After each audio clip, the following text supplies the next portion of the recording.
Another case of justice from Kanae. I just got chills from this. She's shattering the beast. Yeah, from the beginning.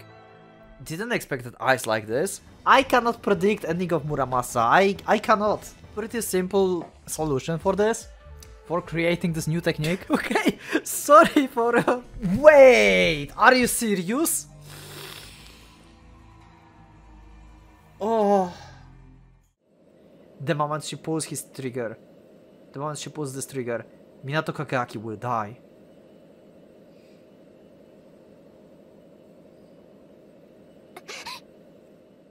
Unless you choose not to kill him.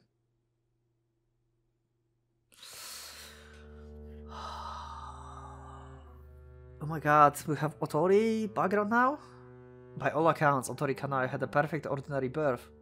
She was not pulled from the womb of a rotting corpse, not wolves gathered to echo her cries, nor was she convinced beneath a blood moon, or as a part of some forbidden dark ritual. There was love, there was courtship, there was a commingling of fluids, a lucky sperm met a ready egg, and 9 months later, a screaming infant emerged. All perfectly normal, all perfectly in line, with the billions of humans' births before her. Alas, this perfectly normal birth did not just produce a normal child.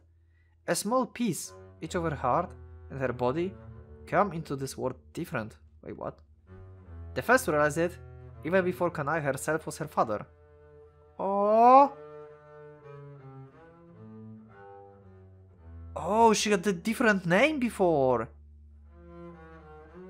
Oh no, wait, this is father. Sorry. My bad. Also, let's just see like in full. Small Otori. I would say she's cute, but look at her face, she's kind of creepy. Is it just me? It feels very weird. It's... she's creepy. Kind of. Like this smile. It's like full of malice. Otori Tokitsugu was a dedicated parent. Despite the many duties that came with his rank, he always made time to attend to Kanae's education himself. And so, he could not help but bear witness to his daughter's inclinations.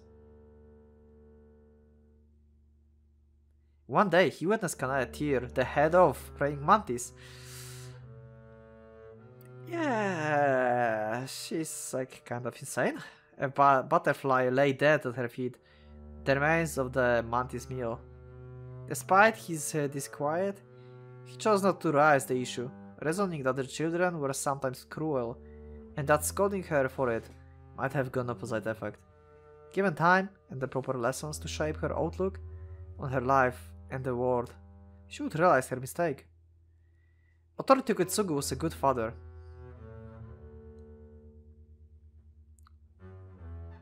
Oh.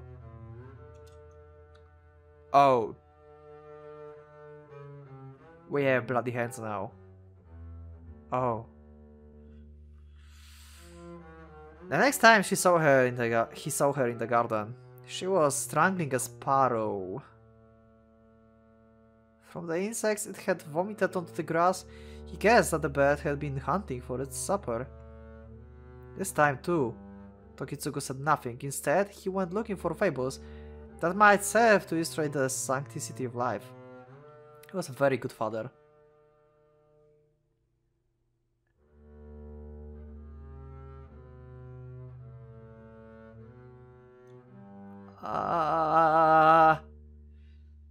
We're going further and further into this, eh? And then we will have the scene in the room, I guess, where everyone dies. After that it was Raven. Feeling his stir, Kanae explained that the Raven had pillaged the sparrow's nest. Is she like basically... So she's basically punishing by death. Like, every single animal that died here killed someone else before. So Kageaki is basically the same for her right now. Like, he killed, maybe not the same, because she loves him as well. So there's like another mixed feeling into this. But in like main principle, it's basically the same as these animals. She's killing an animal that killed others. Even if it was needed for sustain. It's like just food chain. But she feels like she needs to seek justice for that for some reason. What the hell? Though it was difficult, Tokitsugu ultimately decided to prize her for catching the bird. What is she, cat? It could not have been easy, and the ravens were vermin. Censure would not have been appropriate. I think I will trim this episode into 2 episodes actually. We'll see. He was, after all, a good father. Not a doggo! What doggo did? No! Why? A few weeks later, he woke up one morning to the panicked screams of his servants racing to the garden. He found his daughter covered in blood. In her hands was a kitchen knife. In her right, the corpse of a dog. What the actual fuckatory?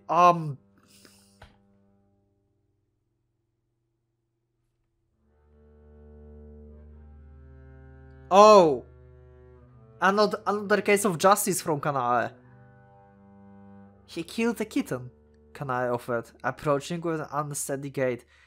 Apparently, not all of the blood belonged to the murdered animal. That's so... Oh my god!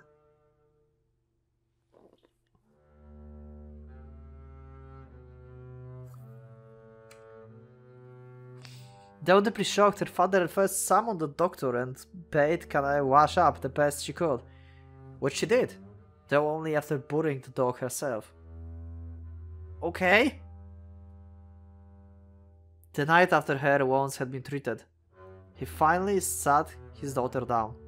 Why? He asked. Why these things? Because they deserved it, his daughter replied. Yeah, that's her twisted, like, way of justice, like, kill for kill, I guess. Why? Because they were bad. It is wrong, she continued, to take a life. Every time she saw it happen, her heart would go out to the victims. Their anger, their grief for the future denied them was what drove her act. Yeah, I can see her, like, fortitude to having a vengeance on Kageaki. But she fell in love with him. That's also weird. Like, this, I guess this is a difference between relationship between, like, human and animal and human. I don't know. She killed the mantis, the sparrow, the raven, the dog because those they had killed demanded. Her father tried to explain that this is that it was the way of the nature. Yeah, pretty much like I said, this is just the chain food. Maybe not in the case of the dog and kitten, because dogs don't, like, eat kittens, but okay. I mean, I guess in the wild, I guess meat is a meat. I guess that's still a chain food? Probably? I never heard about, like, dog actually eating cat. But it's probably happening. It's probably happening. That every creature, big and small, sacrificed there to live. Where did she think their meals come from? The fish and pigs and cows, the chickens, had all been killed to feed them. Oh no! Oh no! Oh no! Oh no! Oh no! Oh... This right here, it probably triggered what happened in the in the room. That Saya saw. A lot of dead people. She killed everyone because they ate other animals. What the actual fuck? Should we all go vegan now, actually? I don't want to meet Otori, holy shit! And this is why, his daughter replied without pause. We should be punished too. If nature had decreed that creatures kill to live, then nature itself was wrong. What the actual fuck? Justice, the right, transcended nature's love. No excuse, not even necessity, could ever justify murder. There is justice in this world.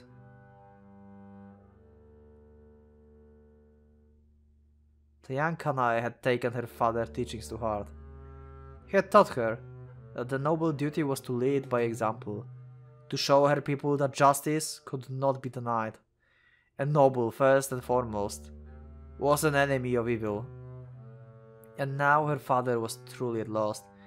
For a while his daughter was clearly an aberration. She was not wrong. Realizing that logic, therefore, would not dissuade her, he tried the only thing he had left. Juvenile though it was, he tried appealing to fear. What if the dog had a family? He asked. What if they come for revenge? Like you did. You might have a whole pack of hounds chasing you down in the night. This is basically the same teaching that Kageaki mother had for him. This is the same. This is the cycle of hatred. And if they catch me? She answered. They will rip me to shreds, and justice will be done. If there had been any hint at all that her answer casted fear, then her father might have found relief. She was normal, after all. He would have known, if more than a little too uncompromising with regard to the values he taught her. But no, she smiled as she spoke those words, and in her smile there was only hope and rapturous joy. Oh my god. So, probably Kanae is actually, like I said before, she probably wants to die the same as Kageaki wants, but in different way. She gave different reasons. She seeks a punishment, but not as punishment, as justice. Basically, she wants someone to kill her because she knows she's wrong. Because if life is wrong itself, if someone kills someone and this person is bad, then if you, like Kanae, kills someone, then someone else must take a revenge and bring justice to you. It's pretty much the same as with Kageaki, but like in some different perspective. For different reasons. What she will decide? Will she actually shoot Kageaki? Or not? Afterward, when she had gone back to her room, her father sat alone with his thought long into the night. It was to be the first of many such nights, though in the end his lamentations would prove fruitless. He was a good father, but he had sired a monster. The truth, Kanae had by this point already realized that was wrong with her, just as she understood her father's concerns and what she could do assault them. She didn't care. She knew what she needed. She wanted this, to avenge the slain, not because it was right, but because it gave her pleasure. Father had taught her that killing was wrong, but taking of life must be punished. And in so doing, he had unwittingly loosened her upon the world. For to her, those rules were the perfect excuse to satisfy her urges. The one small mercy in all of this was that he never realized what he'd done. He died believing that his daughter was merely pure to pure of heart, and never stopped to consider what other terrible form that purity might take. He was a good father and a good man, and did not believe that any child could be born a monster. Oh, maybe good that he never saw it coming.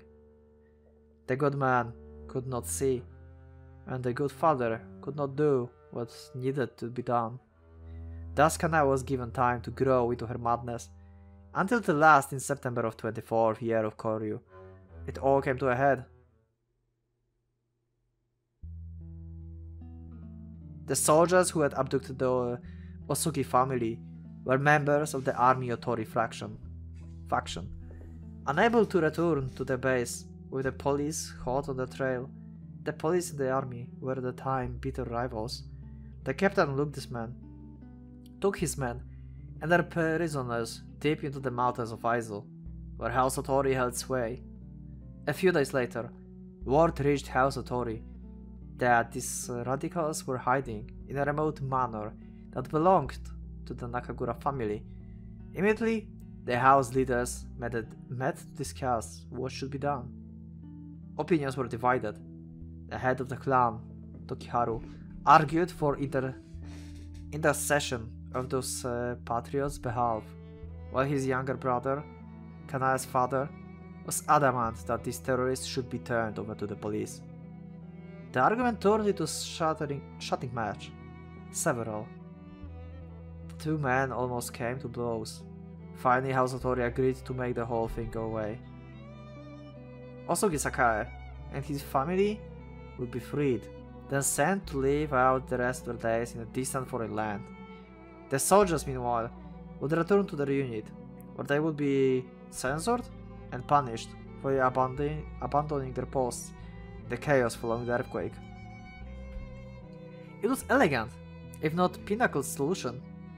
Unfortunately, by the time they reached it, the matter had already been decided for them. The day it happened, young Lady Kanae then, a guest at the Nakagura residence, had gone for a walk in the woods. As she approached the mountain lodge, where she spent several winters, she found a boy bleeding to death by the roadside. Oh. What she would do? With gasping breaths, the boy told her what had transpired, how men had abducted his family and brought them here, how they made the demands of his father, but those demands had been refused, how there had been shouting and blows and finally drawn blades. The boy expired before he could finish, but the young lady had heard enough, all that she needed to know. Oh, so he died actually. I thought like she would have a choice of like killing him or not.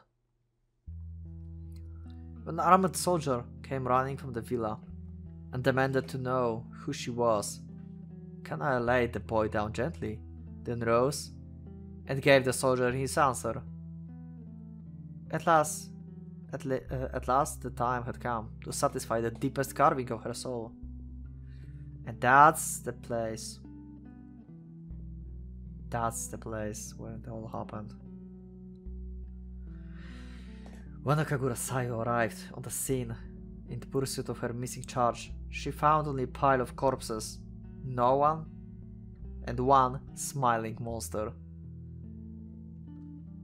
Sayo and her brother tried their best to dispose of the evidence.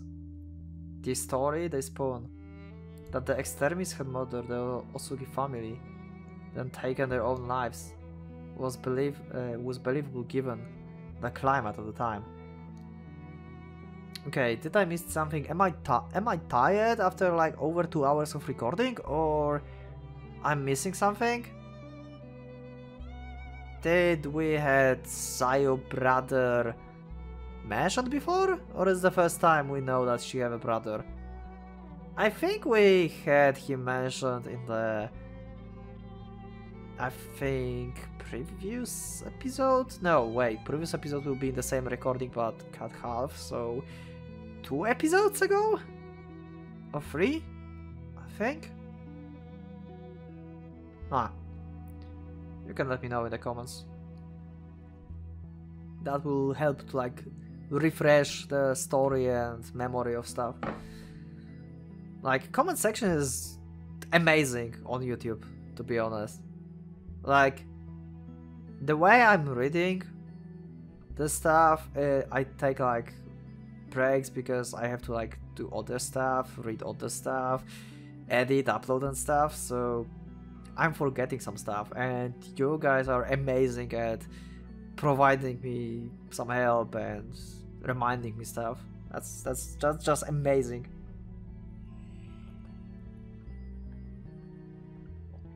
But a murdered corpse looks very different from the one that died by suicide, and no doctor would mistake a battle wound for a child's clumsy scrape.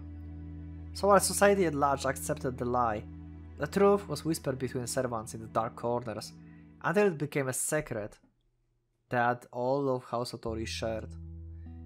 From then on, whenever Kanae walked, terror walked beside her. Beware, beware, beware of the child. Do not speak to her. Do not touch her. Do not catch her cursed eye. And do not, if you love your soul, make the child mad. I just got chills from this. Oh my god. Even her father, who had tried so hard, was forced to accept that he had failed. Oh, so he actually got to know. Oh. He would never understand her. He could not afford to love her. A few years later, Kana left to study in Habsburg. It was exile. Sayo was her sole companion. Yeah. Kanae did not blame her father for sending her away. Indeed, she felt nothing but gratitude for the love he had always tried to show her, and regret that she was born unable to give the love it's due. She was a monster, but she was not delusional. She knew that she was an anomaly, someone like her who took her joy in the suffering of others, deserved only loathing and scorn. So her father had taught her, and so, therefore, she believed. For the next several years, Kanae roamed in the cities and towns of Europe. She never stayed in one place for long. Death walked with her, and in her footsteps, the rumors spread like ripples on a pond. Balor, they whispered, the Fury, the Night Stalker. In all her time on the continent, she never once doubted her way. A decade later, she returned to Yamato, still the same monster she always been. Yeah, like, I don't think she had a lot of opportunity to change. But it was there, in the land of her birth and first kill, that she was finally forced to question. Oh yes, this...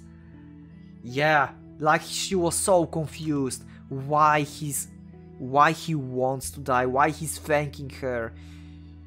Like, no one else ever did that in her life. That's so good. She's questioning if he's actually evil, if taking a life is actually evil, if there's something else, some other layer into this.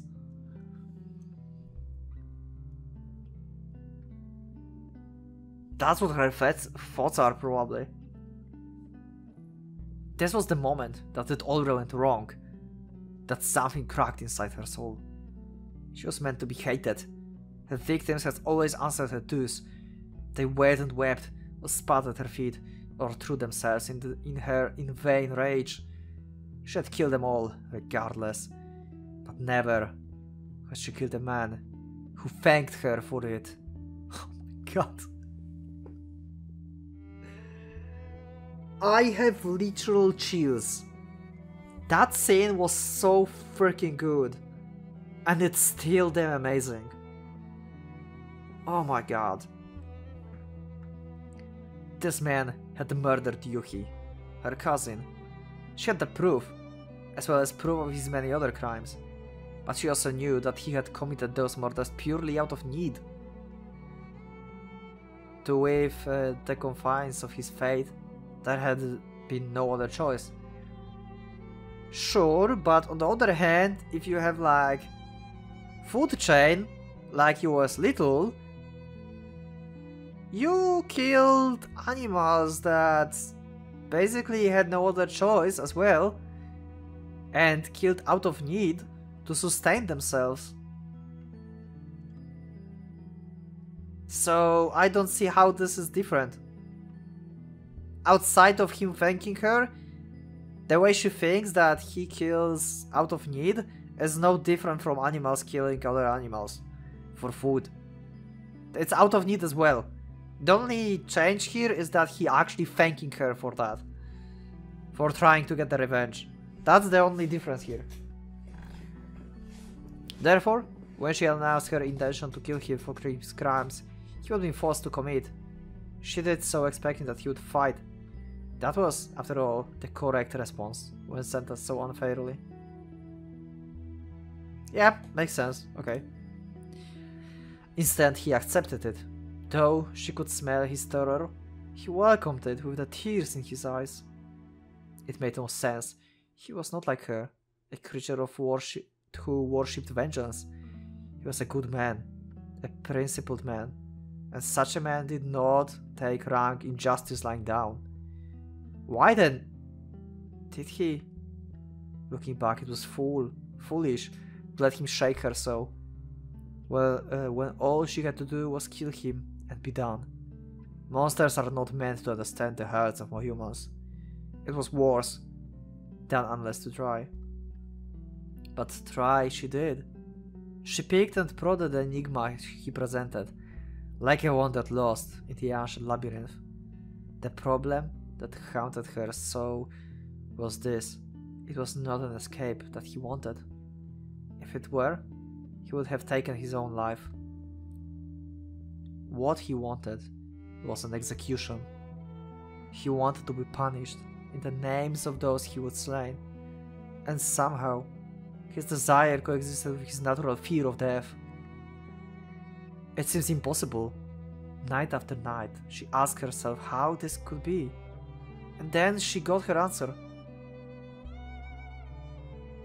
お命を無価値に扱われてはなりません。今後はどうかご自重を願います。無価値。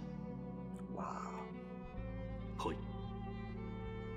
私の振る舞いは価値のないこと。 Oh, I wonder if she's like questioning her like every previous decision right now in the scene. ありません。 I think she did. Oh my god, I don't know who will die. I cannot predict outcome of this battle anymore.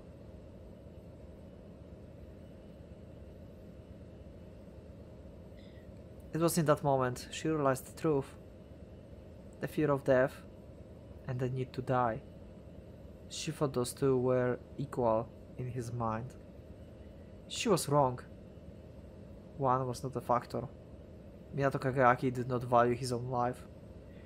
This man who bled to defend the natural right of people to live, did not believe that he himself possessed that very same right. Or any right. To be heard, to be seen, to be treated as human. Otori will die. Okay. I will say Otori die. That's my bet for that's my bet. This is why he sank to his knees. When she promised to make him suffer, even though his every instinct screams at him to flee. Minato Kageyaki hated himself with a passion that defied imagining. Why? Was it the sacrifice Muramasa Kurz demanded? Or was it something deeper? What was that flashback? What was that? What was that? Some scene from his distant past that caused him to set himself apart as unworthy. Whatever it was, it meant that he could never take up arms in his own defense. When the time came, he would kneel once again and bare his neck to a revengeful stroke. "It's not right," said her heart at last. Kana had always preyed solely on killers, in accordance with her love. Not once, however, had she entertained the notion that she was acting in the name of good. Her victims, too, had their reasons, and they were no less valid than her own. And that was why she never shot them in the back. She always gave them the chance to fight, to challenge her verdict with trial by combat, for only when tested in court of equals could vengeance become love. This time was no different. Minato Kageyaki had his reasons. He always tried his best. He knew because she would seen it. Though the time together had been short, she would spend it struggling to save as many lives as she could.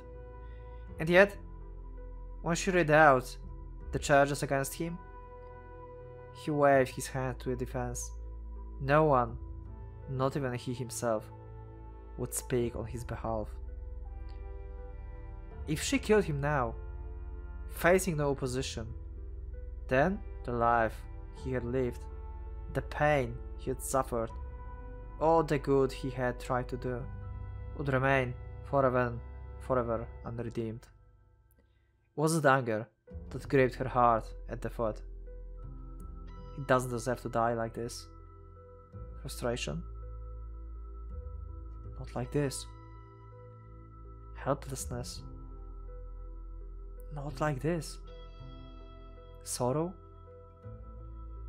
One thing it was for certain. Then don't kill him. The death of her way.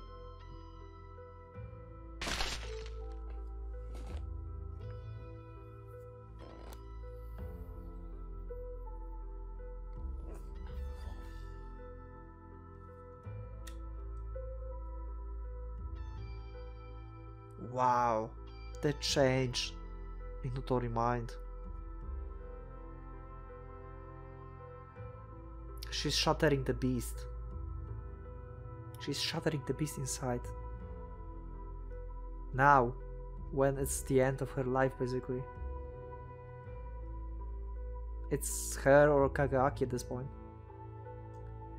Why? Why kill him?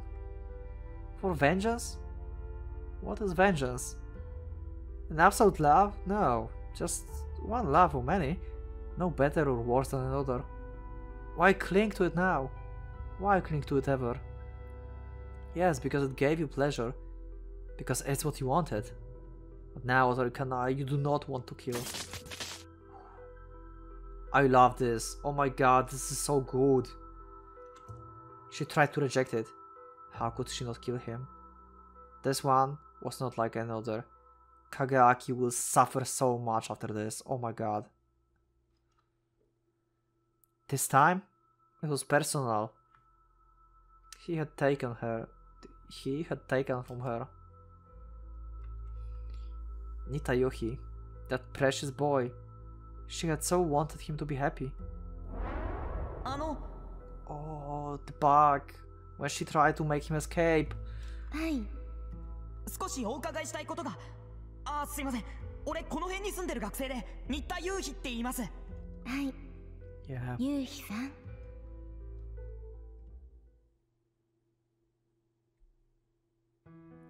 Minato Kageyaki stole his future.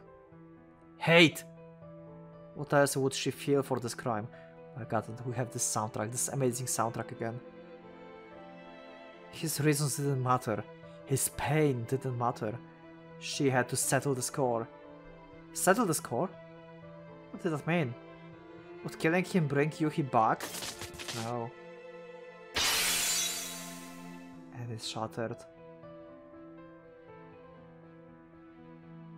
Oh my god, this... For the first time in Kana's life, she knew what it was to doubt.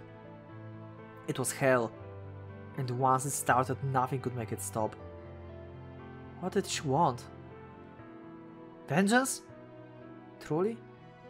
Perhaps it isn't hate that drives you. Perhaps you simply love too much. She remembered what her father said the day he sent her into exile. Those were the last words they would share. Kanai had always believed that her father did not understand her. What if she had been wrong? What if in some ways it pierced deeper into her soul than she could? No, could it be that she wasn't a monster at all? But just hopelessly late? Perhaps it had merely taken her this long to realize a simple truth, that revenge, for all this gripped for the soul, was an empty, fruitless endeavor. Eurestia, after avenging his father, Orestes is hunted by the Furies to madness. The Count of Monte Cristo, all the vengeance gains the hero is a lifetime of guilt for his crimes. Hamlet, the vengeful prince, destroyed not only his enemy, but himself and everyone he knows. Many authors famed for the insight, had warned of the folly of vengeance. Who was she to refute their wisdom? What if they were right? No! Vengeance was greater than that. It had meaning, value. Did it? She had to know. Was it right to kill Minato Kageaki? I don't want to. Was it right to avenge Itayuki? I want to. I don't know what's the outcome will be. What course should she choose? What was right for her? What truly was her way? Oh my god. I don't know what kind of outcome will become in this ending. There's no good answer for this. To find the answer, she first had to know what vengeance was. Yeah, and she got to know. She killed Shishku. She accomplished one of her biggest vengeance. That was like her turning point. Outside of Kageaki thanking her, there was one other person against whom Kanai had personal cause for vengeance. Otori Shishku, the man who killed her father. Before the attack on House Otori, Kanai argued that Shishku plans presented a threat to Yamato. That was true, but it was also the excuse she's been looking for. Her father had taught her that the nations must come first, regardless of what she herself might require. She could not kill Shishku, as long as doing so might participate Yamato's downfall. So she waited until matters convened to give her a justification. She believed that by avenging her father, she would find the answer she sought. She was right. In the moment she got her answer, whole, perfect, complete, she learned that the truth of vengeance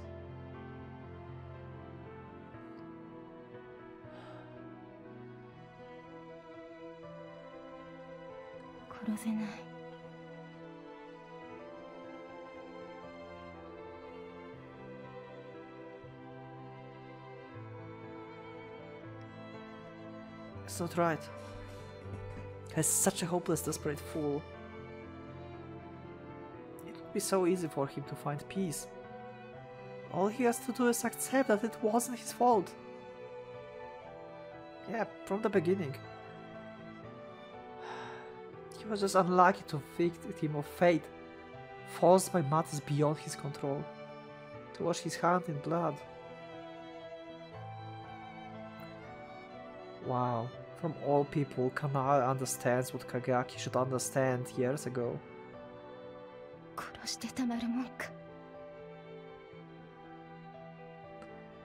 the girl.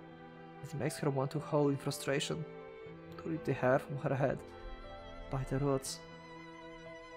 She knows that even now, if she revealed herself, he would surrender without pause. Yep. He would purge his armor before his throat, and all the while a voice inside would be screaming at him to fight. Why won't he listen? She killed his father, but even that, if he knew it was her, he would surely blame it on himself. It's madness. When all that has to do shout, I tried my best. And so what if nobody cares? He did try. He fought his best fight. At the very least, he should acknowledge the tears and the blood that he shed. Yet he insists that he deserved no recognition, only death. Kill him now, and he will be right. He will die worthless, a wretched thing. She will sacrifice herself for him. She will sacrifice herself.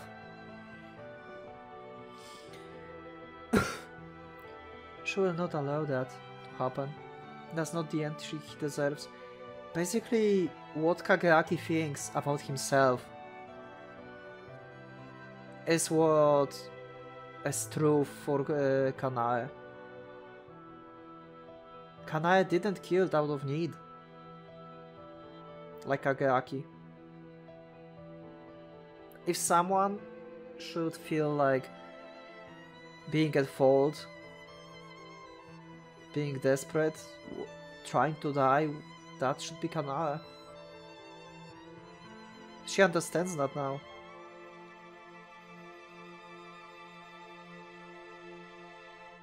Wow. She will not allow that to happen. That's not the end he deserves. A man like him should be made to live, to drown in joy beyond his wildest dreams.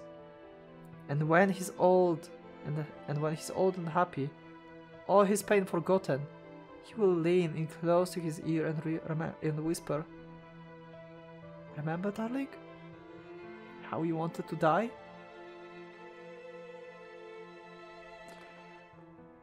I would like to see them both old. Oh, to see the look on his face. What future that will be.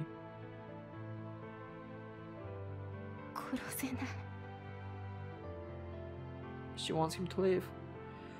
At least the blood-gorged monster has found a human heart.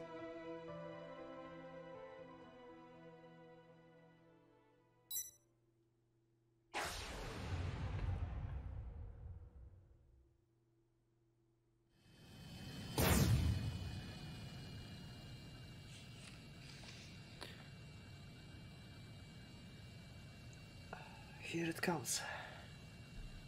Oh, wow, we have animation for this.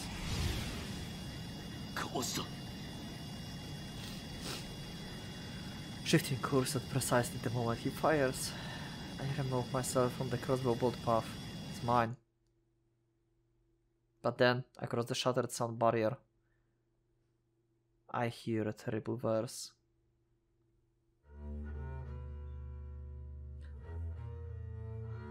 Wow, she started to play. Wow. Didn't expect that actually. The paradox of Tail and the apple. Oh, that's the attack that I have. Long ago, a philosopher named Zano devised the legendary paradox, where he used the story of Achilles and the tortoise to illustrate his argument. Here, it is a slightly more modern example that applies best to the setting. William Tell fires an arrow at the apple on his son's head. Before it gets there, however, it must pass through the point A, located somewhere between Tell and his target. And of course, before it can reach point A, it also has to reach point B, C, and D, and so on.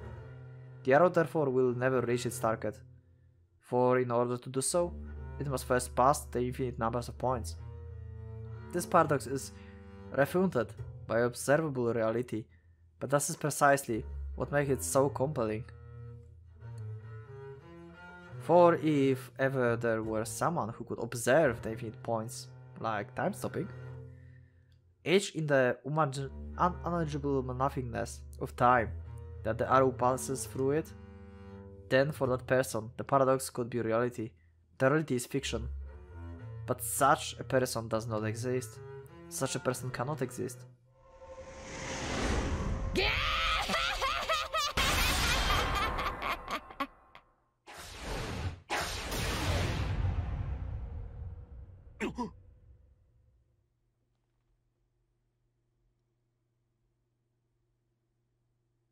Whoa! Didn't expect that eyes like this. Wait, did she like actually went crazy and actually going to kill Kagayaki after all? Like her inner peace actually taken over? After all these things that she was thinking about? That arrow just turned? Yeah.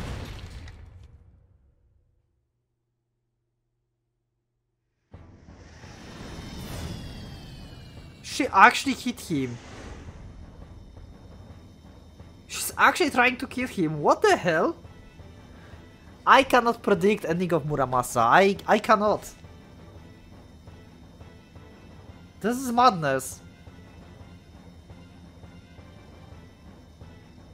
Even before confirming that her bolt has struck home, Otori Kanaya draws her sword and dives to deliver the finishing blow. She does not need confirmation. For her to miss is impossible. This is Buro's Shinogi, the power to make Xenoparadox real. Xenoparadox real. Yeah, okay. Explanation time. It begins when the arrows is fired. The arrows travels in a straight lane towards the target. As with any normal arrow, a sufficiently quick and perceptive enemy may remove himself from his path. And that is where the similarities end. For the Baros, Shinogi allows her pilot to reset the arrow flight path at any point she chooses. Oh my god, this is actually epic. The arrow shifts to the new course instantly, in blanket defiance of the laws of physics, and may do so again, as many times as necessary, until it reaches its marks. That's so good, oh my god. Holy shit. Thus, William Burroughs' arrow is impossible to evade, in theory. And yet, for centuries, this theory remained unproven. For in order to use Burroughs' power effectively, one must be able to observe the arrow. Yeah, and Otori is very perceptive. And I wonder why. Observe the arrow as it passes through each point in flight, to know without a nanosecond lost where it is at any given moment, and more to know where the target is at the same precise moment. It's probably because of her eyes, but why her eyes are like that? Like she's actually like a demon, like a monster, like she claimed to be. Maybe, what if Otori is not human? I don't know. These conditions are far in exceeds of even the most talented human ability, even when supported by Tsurugi considerable computative faculties.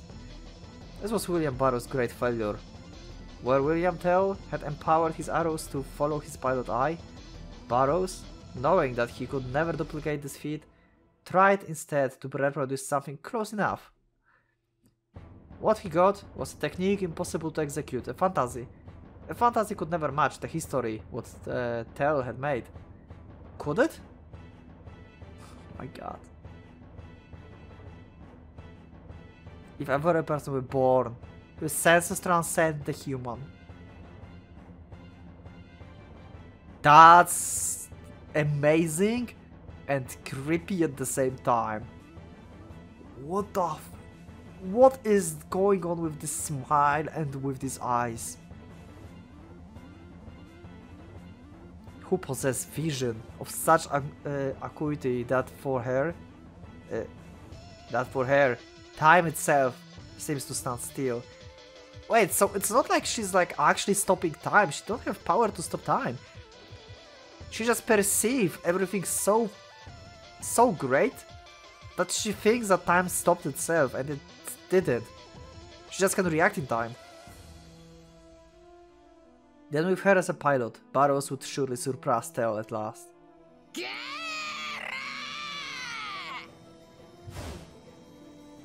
This power has a cost. The strain is enormous. And not only on the pilot heat reserves. Kanae tortured brain holes in protest. Red rivers of blood streaming down her cheeks. That's why she had the blood tears in that backstory when she killed everyone in the house. Oh my god. She's using Amaterasu. She should barely be able to move so soon after losing an arrow. But something has told her, has taken hold of her limbs. Same force which drives her onward. Yeah, like we remember, like she used the arrow on the Arahabaki. She was very like, after she shot this, she was literally like on the ground, just reading book, caring about nothing because she couldn't move. That's how exhausting this is. She does not have that strength to aim a clean thrust, as she lifts her sword and swings it like a club. Her arms are numb. She cannot feel how well her sword connected. She might have struck with a flat of her blade, and she would not even know. It does not matter. If it will harm her prey, anything will do.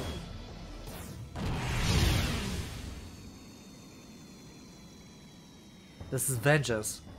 This is vengeance. And now she knows what vengeance is. 貴様の父親は寝床を襲って殺してやった。 Was I wrong? 何も知らず、何も気づかず。 I don't あの know. アホは芋虫同然のふさわしい惨めな死に方をした。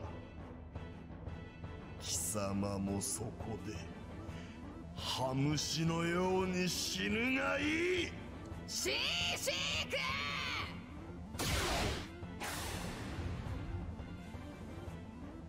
It came to her as a revelation the moment she killed her was betrothed in her father's place.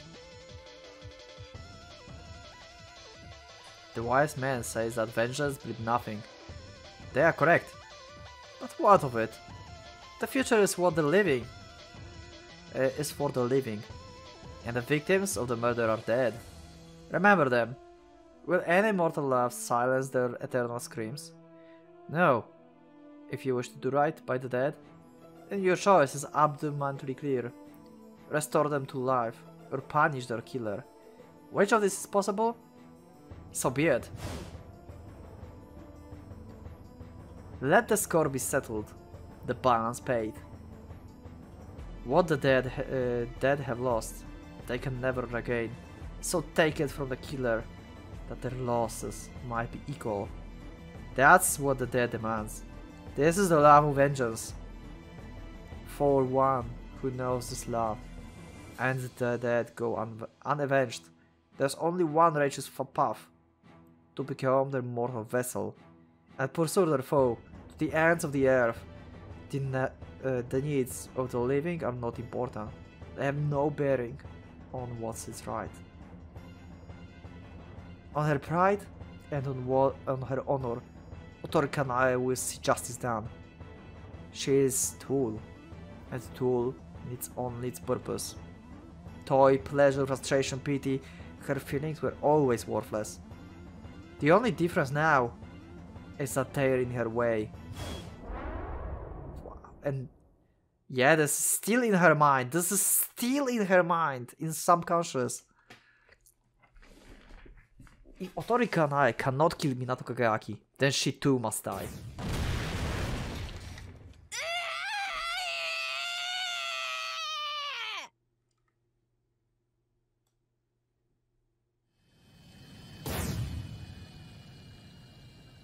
I hear laughter, bright and arrogant, the sound of the twisted, gleeful thing broken beyond repair. What was this how he laughed when he killed my father? Was this how he laughed when he killed my father? This ecstasy, this hate. Oh my god. I summon my will and attempt to prepare for my enemy attack. My body is non-responsive. Not heavy. If anything, it's too light. As if everything below my chest were suddenly gone. Perhaps it is. That hellish bolt pierced my stomach and flew on without stopping. It certainly felt like it could have taken most of me with it. Or it could like pierce your spine and your lower half is paralyzed. Perhaps this is why everything feels so... The word Nemesis then rises out of fog. That blow just now struck my head. It's only luck that my skull is intact. You know, we can still have like peace. We can see Kagayaki having peace in his... No, we cannot have peace in the mind of Kagayaki. I'm wrong. I thought like for a second that if he will be like on the verge of death and he will see that actually Kanai kills him and that he will be happy. But he still knows that she kills his father then. So it's not like... That's not that simple.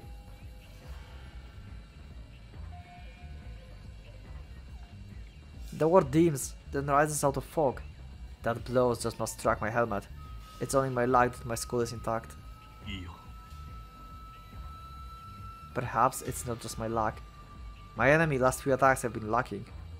The low mass of his armor is not enough to explain it. His swing are crude, no better than amateurs. Is he toying with me? I know the answer. This knight had no concept of play. The malice I felt in that moment was pure. This creature possessed only two things. The desire to take my life and joy in seeing it done. Once he marks you for death, nothing will stay him from that cause.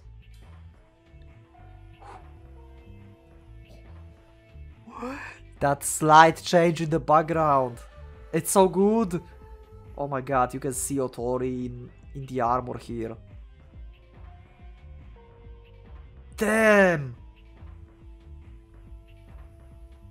For an instant, reality snaps out of joint. And instead of my enemy helmet visage, I see a different face. Oh, he actually sees now. God damn it. What's going to happen now? But that's impossible. That is...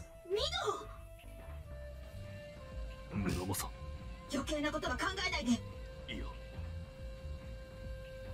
Yeah, that last blow must have scrambled my brain. I feel as if I've been ripped from a dream. The memory is swiftly fading. Yeah, okay, good. What's the memory I needed? It seemed important. I reached for it.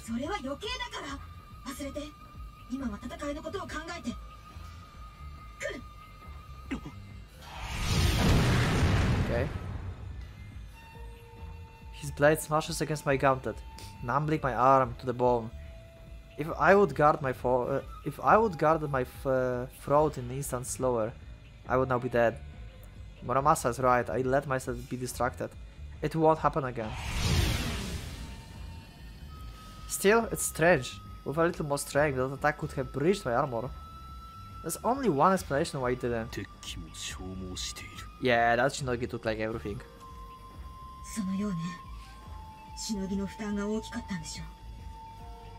It makes sense. A Shinogi like that, which can empower an arrow to change the course against Interia, must come with an incommensurable price. Even if he could have reloaded his bow in the time, I doubt he could have managed the second shot. Oh,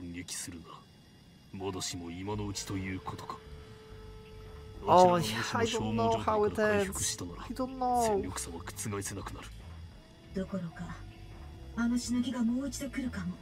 Yeah, not happening. The taste of iron is stick on my tongue. I swallow it, beating my torn, shattered flesh to answer my commands.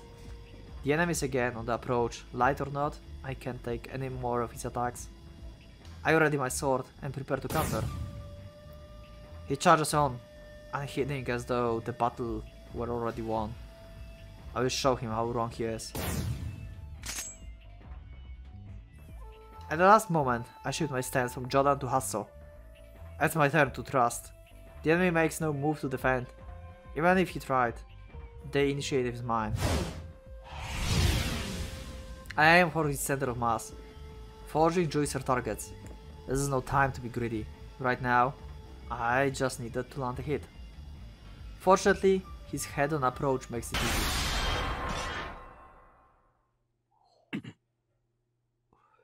The eyes that can see time. Everything is in such a slow motion for her. And yet, when my hungry blades pierce the sky, my enemy is not there. No. Yeah. And not just this one, meager trust. From the very beginning, this knight has seen everything, to the motion of my smallest hair. Domain. Huh. Too late, I realize what I am. A prisoner. An insect built to the slide. There's no escape. Not from these eyes. It looks like some insect eyes. Actually. So Kageaki will actually die? I don't know. Again the ward falls away. I claw myself back only to sleep once more.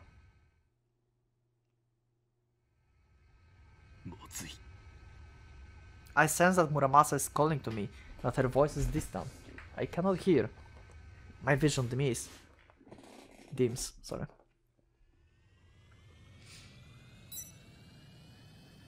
Precious seconds pass before awareness returns.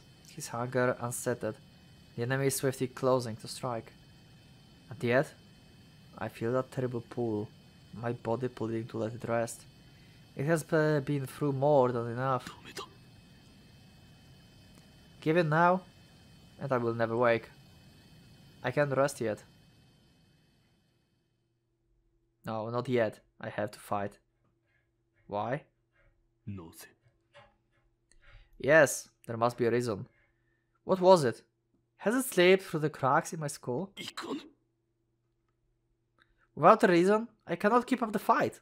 Yeah, like, your reason to fight died together with Hikaru and Kinseigo. And if your new reason for fight will be Otori and your time that you spend with her and that you would like to live with her actually, for some reason, like change your personality like so much in like span of minutes, then that fight will be like even more tragic. Remember why I'm fighting.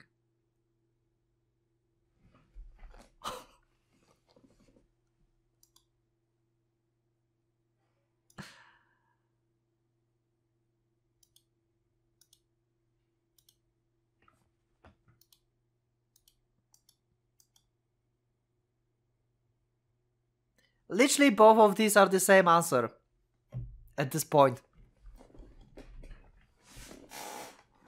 This is the same answer. I'm trying to think if this is going to be different outcome, but I cannot see it. Like, if which is to protect Kanae, we fight to protect Kanae, will cause us to kill her. Because she indicated that her target is like Kanae, with like a bow showing up on in the beginning of fight when she like indicated the mansion.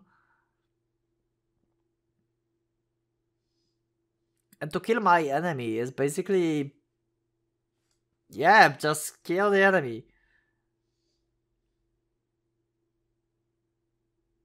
But yeah, even if those two will have the same outcome, it will have like different mindset.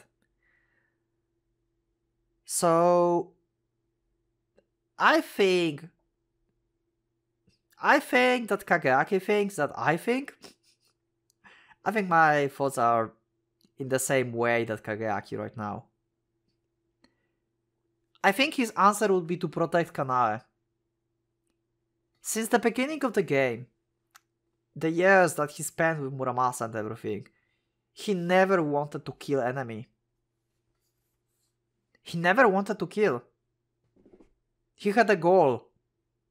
And he was killing them to basically got to Ginseigo, to stop Ginseigo, to stop Hikaru from committing crimes and destroying everything. It was not why he fought. He didn't fight to kill the enemies. He always fought in order for, like, I would say protect as well, but not really. Well, he had a better, like, reason. And I think his reason for now as well would be to protect Kanae. This will create probably some really messed up, terrible situation. After he kills Kanae, he wants to protect Kanae, and he will just be devastated because we gave him this into his mind. But I think this is the only choice. I think this is the... I mean, not the only choice, but I think this is the correct one. I don't believe that Kageaki would fight just to kill enemies. To kill his enemy.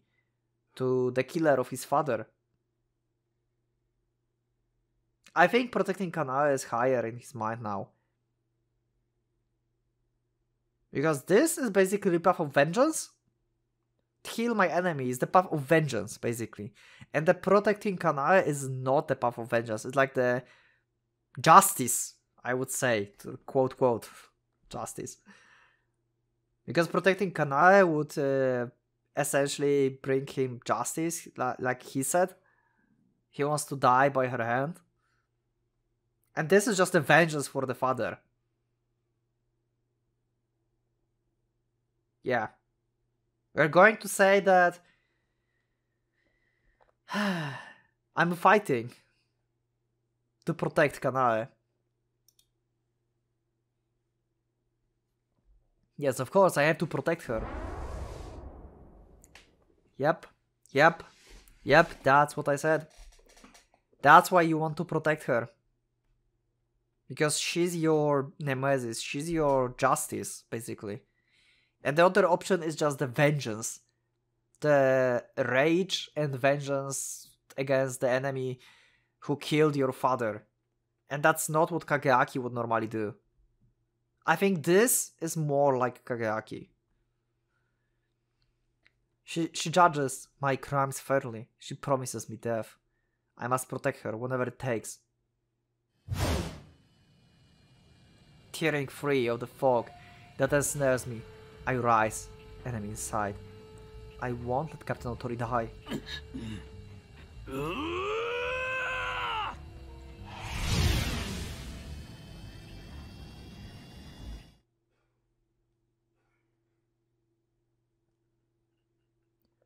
Do you forget so quickly, Minato Kageaki? You already know what you are. Everyone who matters to you has died. Did you have the power to protect them? Shit! Yeah, this is getting like very dramatic. I knew that would get like very freaking dramatic after I choose this. I knew that. And he was questioned that before himself.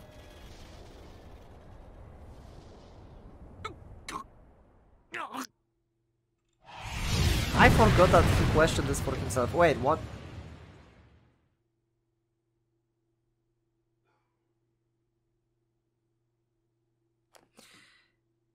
Really? Are you fucking serious? At the end of the game, you are giving me a choice which can cause the game over?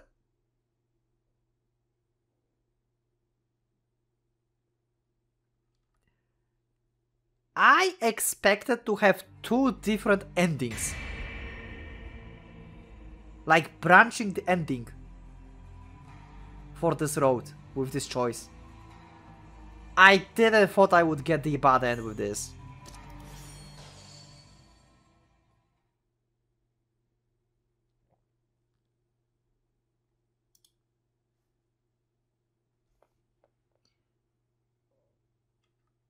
Yes, to kill this enemy.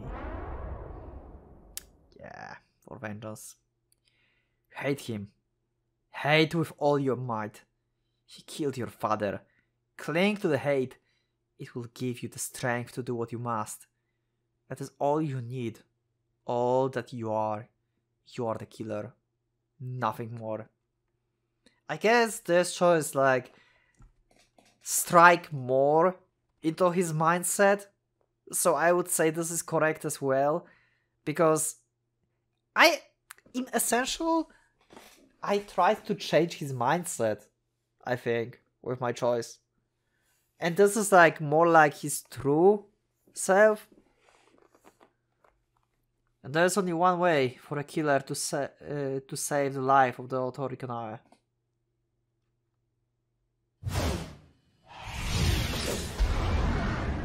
And we'll go with Railgun.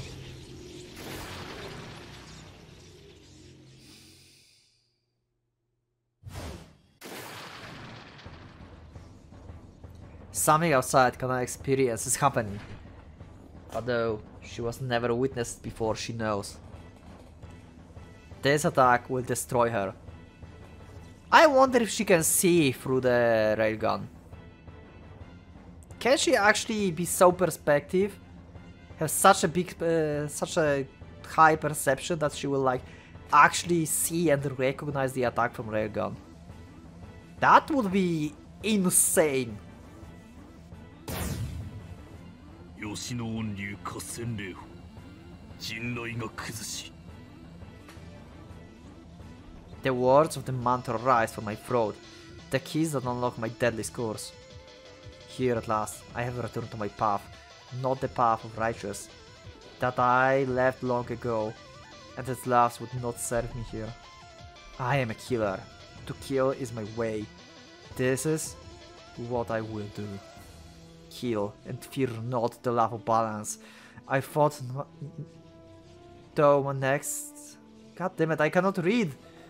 I don't have water, I'm excited, god damn it. Love of balance. Though next my sword will surely demand the head of my savior, my goddess. I have faith in the power of her vengeance. Yeah, that's going to be fucked up. She is the truest lord I have known, the fairest judge, the most merciless executioner. I know that her malice will prevail against me. And so, with that faith in my heart, I will strike and claim my vengeance. That's so... Okay. Death to life. Will she see it? Oh my god, okay. No!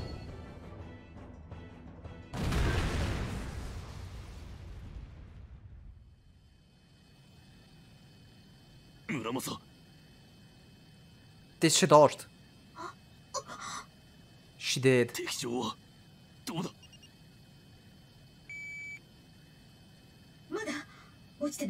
She saw it! Oh my god! Kageaki. Oh my god, not Kageaki. God damn it, Kanae, you freaking monster. Wow. We should bring Kanae to take down the Kinseigo. You just have to... Kinseigo isn't as fast. True, probably faster than Raglan, but I think that Kanae could see her. Like, all we needed was just Kanae all this time. Like, she can dodge every attack that Kinseigo throw at her. And just stab her, like... Yeah. Those eyes. Is even the lightning too slow to shake their gasp? By a hair breadth, my enemy has escaped a fatal blow, so it was almost impossible to dodge. あのままならもう放っておいても落ちるかばそんな相手ではないあの敵機は俺を殺すまで時期の敗北など認めない Okay, and even if he falls たとえ墜落がもはや不可避であろうと最後の瞬間まで Yeah 俺を狙うぞ。 Actually, that's what you want, actually, but you don't know yet. だから Finish him.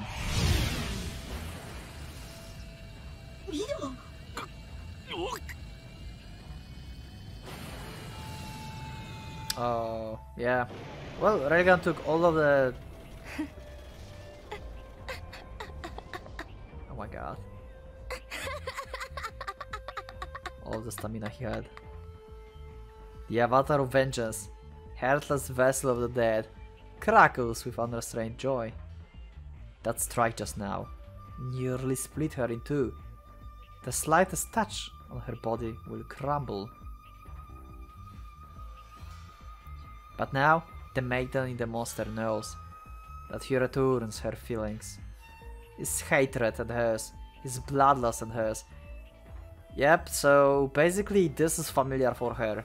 This is the only way that Kanae can potentially achieve her vengeance and not feel like guilty about this, I would say. Because they both fight for vengeance right now. It's not like... It's more of the response that she expected from Kageaki in the cell. She expected him to just lunge at her. Not to crouch and just like... being thankful.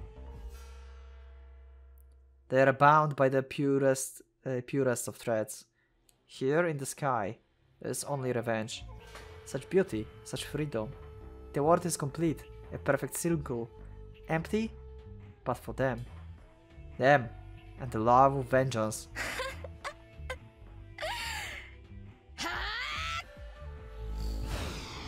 Okay. My crackled wings stretch in protest as I force them to carry me onwards. The enemy is there, also struggling to fly. Will I reach him before he's prepared? The question means nothing. No matter what comes, my purpose is the same. To kill. Yeah.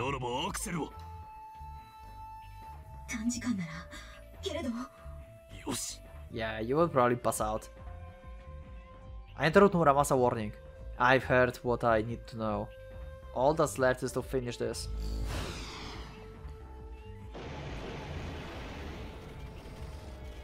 It does not take long for Kanae to realize that she has no strength to spare. How can she meet her enemy charge when she can barely stay aloft? Perhaps this is it. The end, defeat. Perhaps that's not to be feared.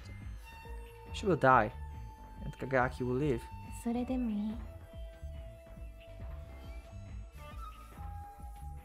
I can't comment. So be it. This is her final choice. What is her course at the end? Course at the end.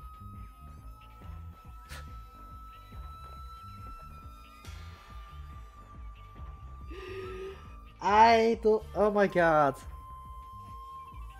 You know when I saw similar kind of choices last time? When I played Doki Doki Literature Club. Blah, how do you pronounce that? That was the last time when I saw similar choice like this.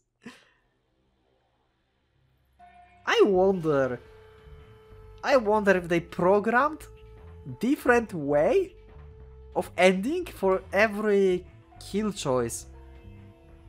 Is this like in programmistic side connected to like one path? Or it's like entirely different path? Oh my god. Okay, so I don't think that kill makes sense. That's not like Otori way of thinking. Kill also doesn't make sense because how Kageaki feels for her. Kill kind of makes sense, but not really. It's hard to say because we have like Sayo involvement in everything and how her relationship is with Otori. Kill seems like the alright choice. I think this is the thing that we should do. And Kill is also like 50-50, the coin toss. I'm not sure about this, but I think I think the most correct choice will be kill. Yeah, I think I will get this one. We have saved, so let's go. Let's go with kill. She shuts down her engines, folds up her wings, surrenders herself to the pull of the earth. 100 million Otori Kanaes would surely have done the same. For now, she has the power she needs. The paradox of Tiranapo. Wow, she's doing the second one. She will die after launching this. There's no way she can get two of them. There's no way she can do that. She makes ready to kill. What else? But to kill? This is her purpose. To avenge the wrathful slain. What little heat remains in her blood belongs to them, not her. And so she will use it. Not to live, but to kill. Is this going to be like double kill? Like they both will die? When I see my enemy abandon flight, my blood goes cold. He's coming for me. With the last of his strength, he will sweat me from my sky, his own death assured whenever he succeeds or fails. It's madness. I would expect no less. Yep, we're going with the gravity stuff now. First time after third chapter. Without a moment pause, I engage my own Shinogi, summoning the elemental forces of nature to grant me impossible speed. The air falls away, sound shudders to silence. Not even the fastest racist cruxes could hope to catch me now. Nothing of this world could. And yet... Yep, these eyes. These eyes, oh my god.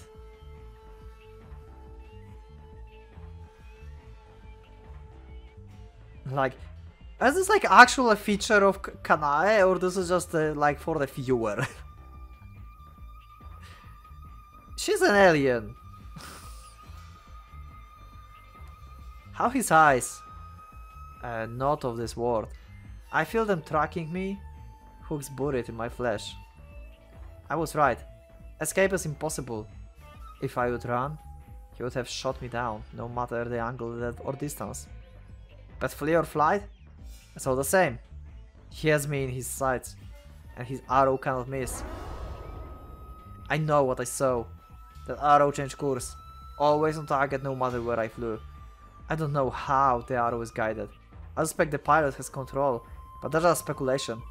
And the only thing I know is that there's no way to evade. My only hope is to shake the pilot aim. But if reaching, even if the speed isn't enough, then that hope too I must abandon. What else? Is there another way to avoid the arrow or escape his sight? Perhaps, but I will never find it. I know too little about my enemy's power. To understand it completely from the single encounter would take more insight than I possess. So be it. The enemy will get his shot, and that shot will find its mark. What I need to determine is how to kill him anyway. It's going to be double kill at the end. They both going to die. Really? That's what we are going on for? It's coming. My time is woefully short. A single breath or less. With a precious instants remaining, I must answer the ultimate challenge. Yabarai, the art of deflecting an arrow with flight. As the staff of legends, achievable by only the greatest masters, or at least when talking about unarmored swordsmen. If you will deflect that arrow,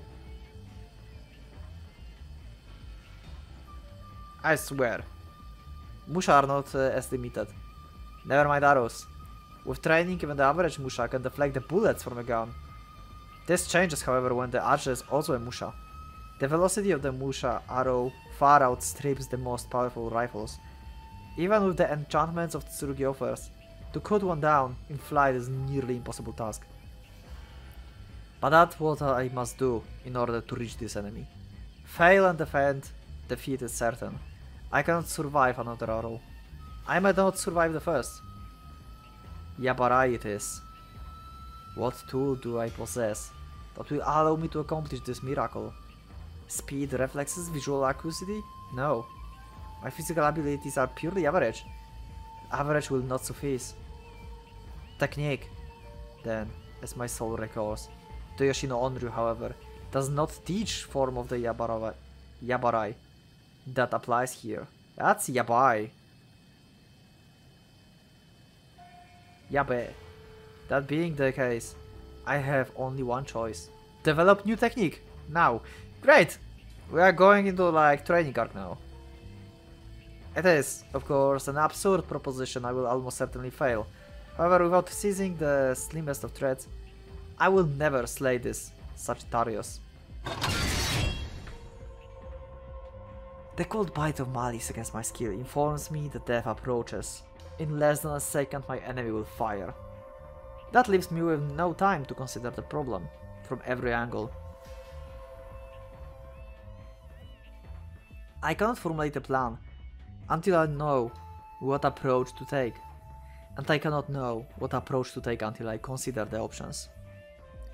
But time is more precious than air. I cannot waste it on deliberation. Instead, I must decide. Whoa, every single previous fight he had. A wealth of experience dwells in my memory. One of those battles must contain a clue. Don't give me another choice! And that's not the only choice I must make. To unlock the clue, I will need a key. I must also decide where in this battle the key to victory lies. The key and the clue from my past. Assemble this, and the Yarabai will lie within my grasp. So choose, Minato Kagaki. Which opponent gave you the clue? I need a break. I need a break. I'm recording. I'm not like stopping the episode or anything. I mean, not the recording. I'm like 4 hours into the recording. It's like equivalent of me recording Umineko last time. Holy fuck. But I need like take something to drink and everything. I will be back in a second, so be right back, guys. Okay, guys, I'm back. I got some coffee. So also, oh, I just realized, yeah, thank you Muramasa for reminding me that this guy name was Ukyo. I have pretty simple solution for this, for creating this new technique. I think I know which fight have a clue for this. I think our fight with Otori Shishku have the clue for this. Because in that fight, he was aiming at us with his sword. We're focused in a single point in his blade. And this is what we need right now. We need to focus on the bolt that will be launched at us. So we need to have like tunnel vision to see the target that is coming at us.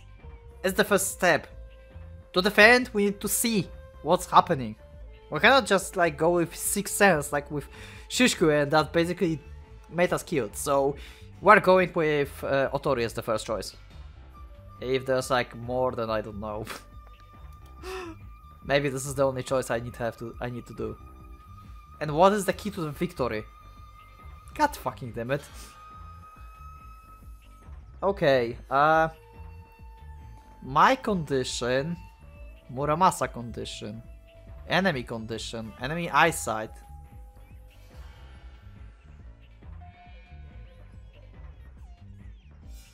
What is key to victory? The enemy goal.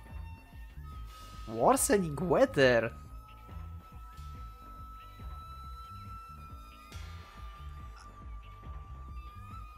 Okay, this might be stupid. Or maybe this is actually that. Remember like few episodes ago when we had like fight with Batrugi, and there was like, where do you fly? West? South? And I was like not aware that they told me before that what time it is. Like I was confused. And they actually told us that like it passed some time or where the sun was or whatever. It's the same here. Kageaki was talking about worsening weather before this fight. I have a feeling like I could talk about every single of these options, but I have a feeling like Muramasa just want me to, for some reason, go with worsening weather. I don't know why. Maybe because the weather will affect how the arrow flies. Somehow, I mean the wind, rain, something, mostly wind I guess, will affect how the arrow goes. Let's go with worsening weather for now, because I have a feeling like this is what Muramasa wants from me. This is just purely because of that. Oh. Never mind. Okay, so I have to like literally find a pair of the things that will not kill me. Fucking amazing.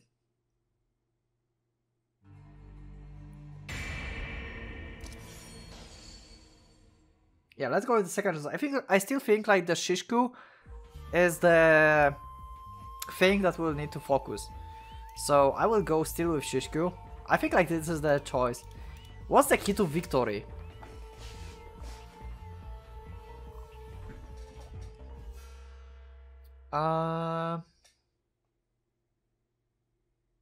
Probably my condition, I would say. Because it will affect how many things we can do. If we are too weak, we cannot just forcefully just cut through this probably.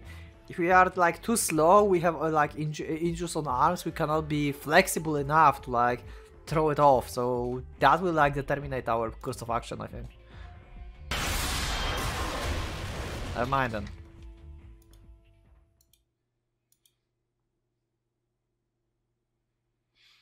I don't know if I will not cut. Oh wait! Wait! What? Okay.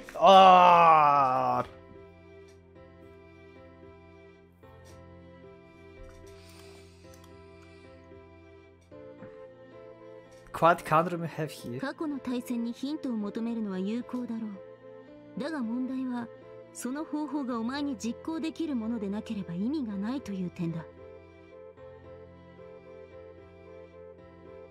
The answer must be. Oh, makes sense. Makes sense. So Shishu is probably not the one. Because we are not trained in like assassin way and stuff. I thought like from the perspective of victim, not as the user of the technique. Thank you, Hikaru! 姿隠しの術を持たないお前が姿隠しの術でお前を苦しめた敵のことを参考にしてもこの場合はまるでトロー。Yeah, pretty much. そう思わないか But I wouldn't say it like this before the scene. I had totally wrong mindset. I was thinking about all these fights as from Kageaki perspective, not from the perspective of the enemy who uses the technique. I was like thinking about being on the receiving end and like Shishu is like lowering our vision to like single point, fighting with Konatsu, no. With Kotaro would be identifying like different possibilities, I would say. I don't know. But okay. 選択肢が限られてきただろう。Thank you. Okay, I did not expect that. Okay. I thought like I would like spend like forever here, and now it's like okay. Okay, so Suzukawa Ryobu, what he did? He did something like a wind attack or water attack, something like that, right? He had like Shinogi that like was amplified by the egg of Ginseigo. I don't think we can like burst any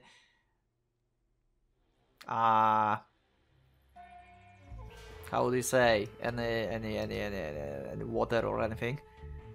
Ukyo was pretty normal. Ukyo was just like trained in battle, I guess. Yeah, that's it. Kotaro invisible, yeah. Sorimachi Ichizo, we cannot do the same style that he does. Like, definitely not. He just created, like, by himself, basically, the thing that you cannot teach others. The, like, technique, the turn, but whose? I don't remember. Anerman turn? Something like that?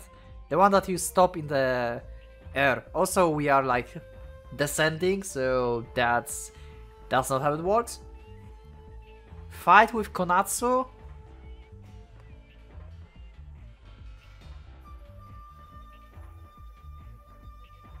It was just a pure force and berserk. Not, but also she didn't care much if they die. Maybe that's the answer. Maybe that's the answer actually. Maybe you should just forcefully take the hit. Maybe that's the answer. And Shishku, of course, we cannot do this because we are not trained in assassination stuff and everything. So I would say it's both Ukyo or Konatsu. Let's go with Ukyo first because he's like the most normal one and Kagayaki's average as well, so they both were like average.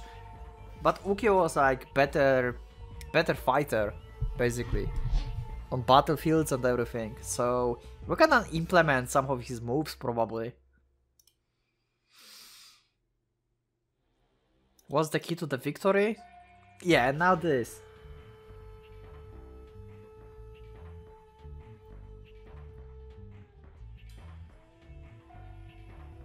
I guess the enemy eyesight, that makes sense. I mean, we need to block their, her eyesight.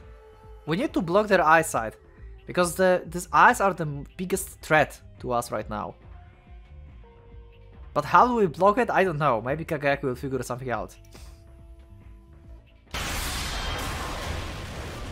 Okay, never mind.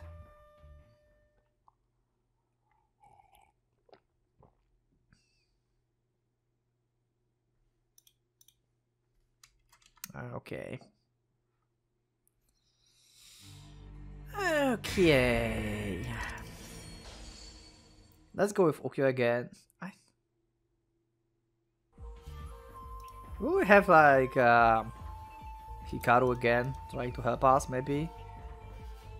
Okay, so this is not the eyesight. I don't know why the goal would be the condition. Let's go with my condition.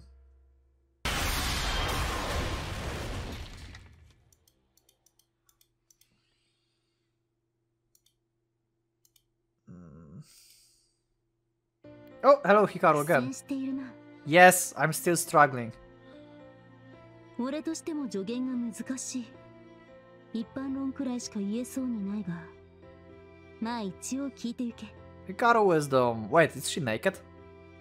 Look at this. You have like her arm here. That's like new face entirely. 最強の武器を持つ者は往々にしてそれが命取りとなるものだ。Oh, so basically the condition, but not the Kagayaki, but her enemy. I didn't thought about this, really, I don't know why. I mean, she will not survive another Shinogi, so probably the best course of action will be just to deflect the bullet, survive it and let her die by herself. その武器に頼りきりであったばかりに、失った途端何もできなくなってしまったり、あるいは最強の武器を敵に逆用されてしまったりな。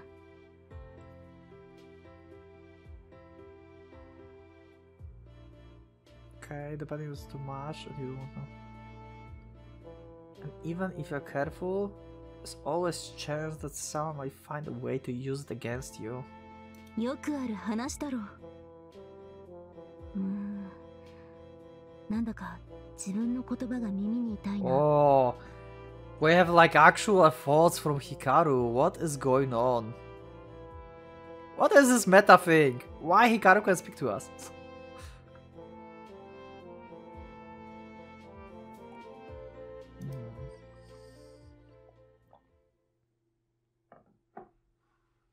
Okay.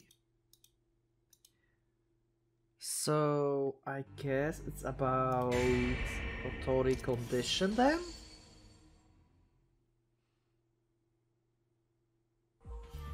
I still think that we'll go with Ukyo. I don't know why. Let's just continue with Ukyo. Because he's average and Kagaki's average, and we have like the biggest chance of using his like skills basically. So the enemy condition? No.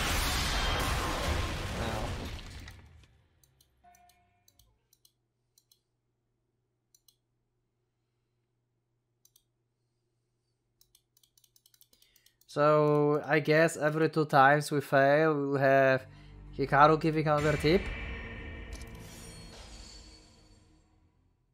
I think like Muramasa can be speedrun. Like there's so many choices that you could like make speedrun from Muramasa probably. In some like normal way. What if we go with Konatsu?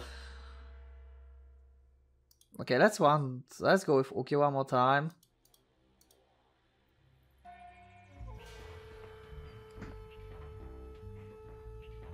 There's nothing about weapon. The only thing is that the enemy condition or enemy eyesight.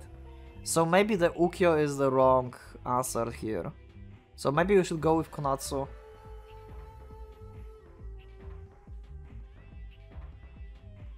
Let's go with enemy goal maybe. Yeah, that's what I thought. So probably we need to go with Konatsu after all. Hello again. なるほど、厄介な状況だ。Yeah. 過去の対戦にヒントを求めるのは有効だろう。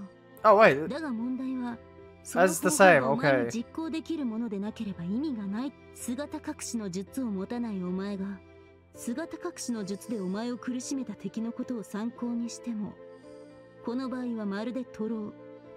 そう思わないか？どうだ？選択肢。Yeah, not really.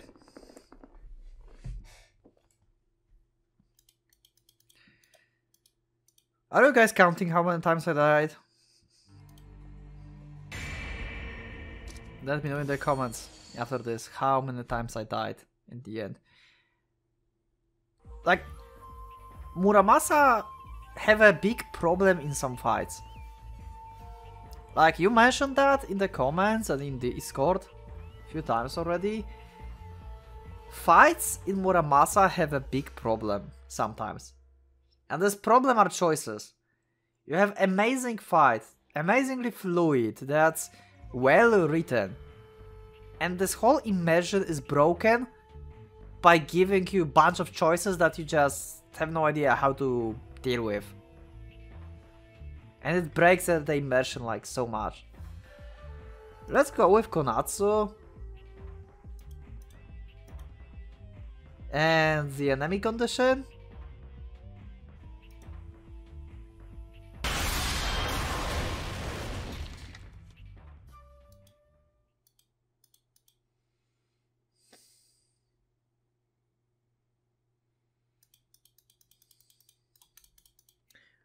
I think I will cut until I get the proper like combination. I don't think that's fun to see me clicking like options, because I don't know what to think. I think like Ukyo and Konatsu are the only choices that we can actually do. We cannot turn invisible. We cannot do. Oh, that was Inelman, right? We cannot do Inelman. Turn. We cannot assassinate her. We cannot shoot water or air or whatever that was. We can forcefully go through, or we can just use a technique. Actually, we cannot go forcefully because we don't have strength, so I guess Ukyo is actually the choice. I will probably cut this and see you when I like get the proper conditions, so proper like choice, so I will see. I will still keep talking just in case, but what if you lose a weapon? What if you lose a weapon?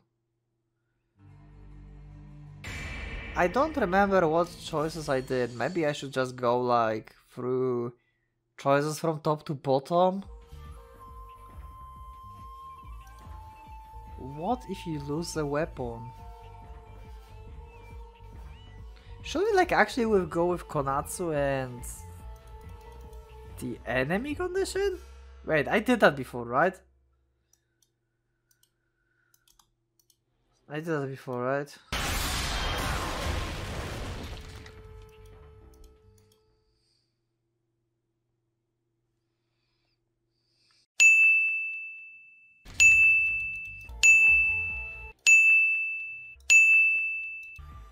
Found a way to fast skip the... Yeah, after like few deaths now. I don't know. I found a way to fast forward. Like, look at this. I will just pick Suzukawa. And look at this. I will pick enemy eyesight, for example. I see explosion, I click right and do quick load. That's faster than the dev screen. Yeah, that's all I wanted to say. Now I will cut again.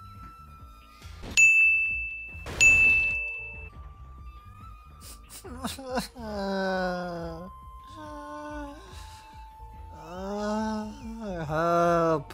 That's annoying. I don't know.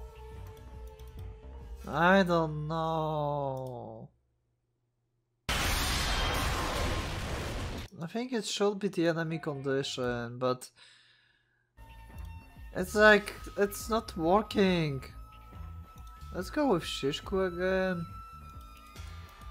Maybe an enemy condition again.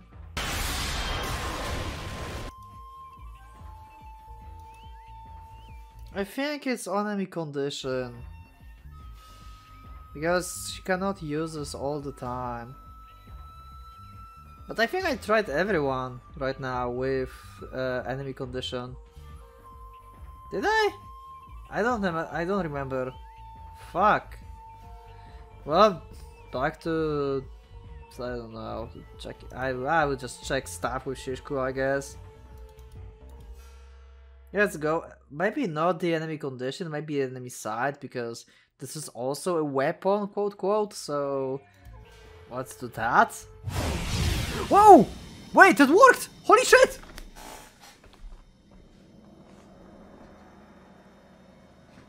Okay, sorry for sorry.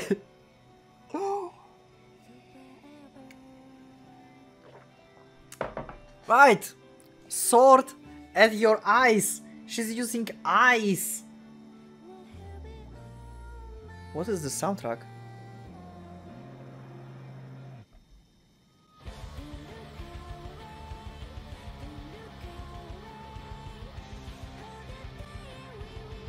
What a soundtrack! Let me know in the comments what's the name of the soundtrack. I want to listen to this. And to see lyrics, if they don't contain spoilers.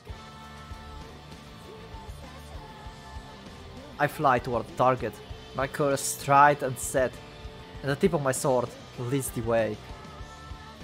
Here, at the end, I have become myself an arrow, a missile, armed with a cruel gleaming point. The point aimed at my enemy's eye. He has the power to seize control of his senses, to disrupt his focus, as General Tori showed me. Makes sense! Makes sense! I'm retarded! I know that this is not the field for which this technique was intended. Here, in the sky, where the ranges are great and speeds greater, The only time you can truly observe your enemy is in the moment before he strikes. This is not enough time for the spell to take hold, not for the ordinary Musha. But what if your opponent is not ordinary? Yeah, everything is slower for her. It will take like eternity for this like coming back to stab. Wow. What if he possesses a terrifying power, eyes that can observe me in perfect detail, even as I approach the impossible speeds across the vastness of the sky? Yeah. This is epic. I feel the knight gasp. At the very moment my sword is the only thing that he sees. The spell will not last for more than an instant, but this is an eternity. By the time he breaks free, I will be upon him. He must fire now. It's his last chance, but how? He has lost his target.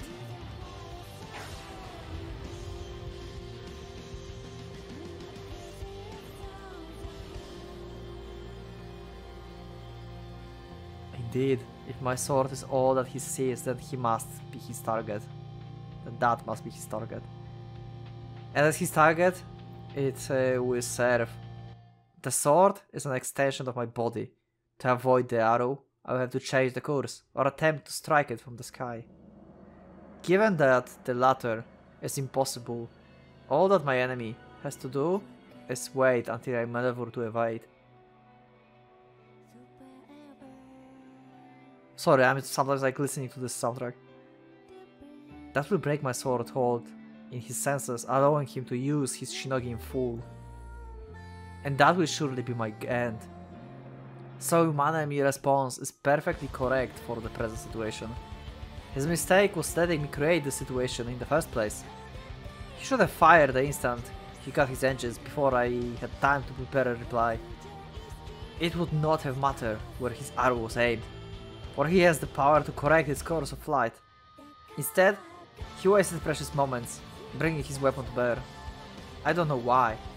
An archer pride? If so, it is pride that will kill him. As the arrow strikes towards me, I do not evade. I do not attempt to strike it down. I do nothing, for my faith is strong.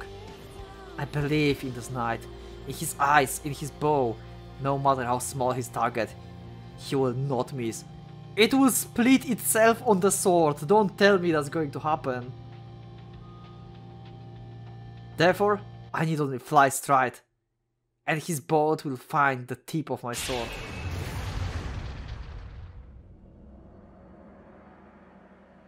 The blade bends, then cracks and shatters, taking all of my right arm with it.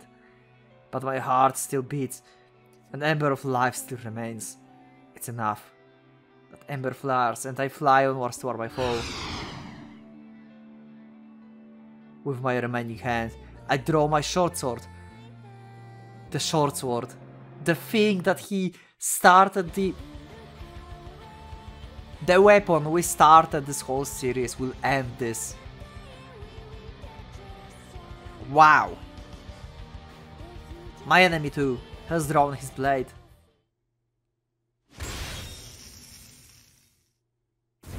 Is this dual kill? Is it actually dual kill? Does my sword pierce his heart? Does he pierce mine? At the end I feel nothing.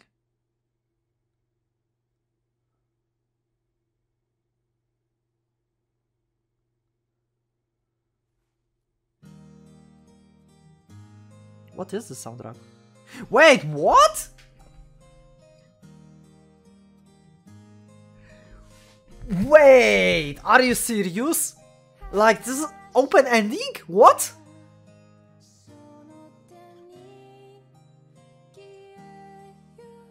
Muramasa the Feared.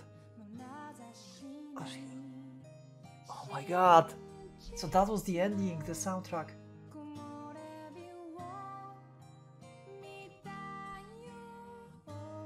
I know, I think... Oh my god, this ending.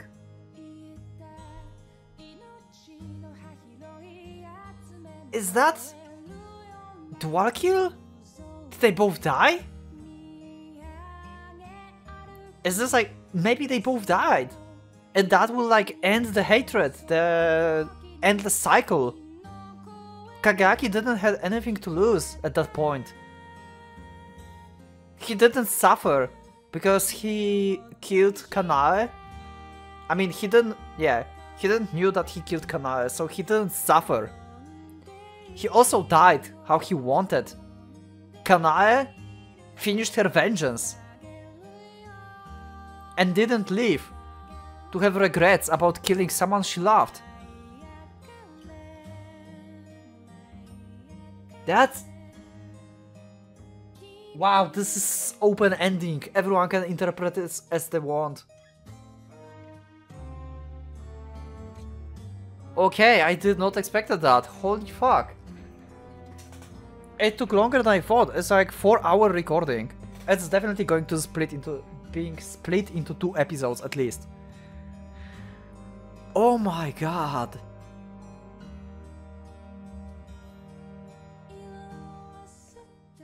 I like this road. I really like this road.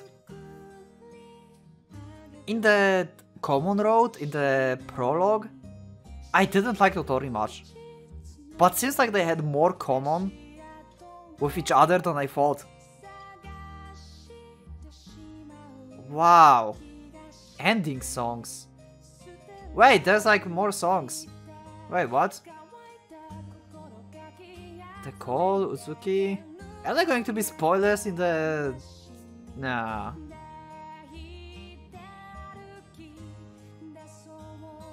Also the soundtrack is so good, god damn it. So this is the ending of the Nemesis road. Wow. Kageyaki probably actually met his nemesis. I would like to talk about like everything, but I don't know, my mind is actually blind. There's so many things I want to ask. What if Kanae actually survived? What if we have the ending that I thought before? What if Kanae survived actually? What if we have the situation where Kanae kills Kageyaki, finishing her vengeance, showing her face to Kageyaki, so he won't die in like total despair. He will see that who killed him was Kanae. I mean, it will also makes a pain for him because she killed the father. But ultimately, as she said before, he was probably with open arms just welcome death from her hand, so maybe he died knowing that he's like evil things are punished like he wanted. And then we'll have like small Kageyaki growing up and yeah. Can you imagine small Kageyaki being grown up by Kanae? Like that would be like some kind of like terrifying monster again. I don't know, I would say they both die. Might be anticlimactic, but maybe anticlimactic, might be not. I don't know. I feel like this is the perfect ending would be if they both die. This is like ends the cycle and also grants both of them the things they wanted and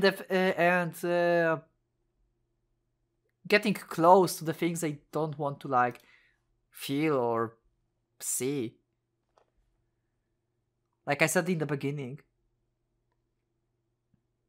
I wonder if this music soundtrack will be like hated by YouTube and I will have to like cut it out. Maybe I will have to, we'll see. Okay, we have some other scene here. Snow. It's winter after all. Is this going to be Sayo? This is going to be Sayo. Are we going to be actually having not the open ending? Will we see some kind of bodies? Snow is falling as I walk the forest path. My pace is slow. I should not feel so heavy when so much of me is gone. Muramasa. Probably. I can't let it stop. I can't let it stop me. I have to keep moving.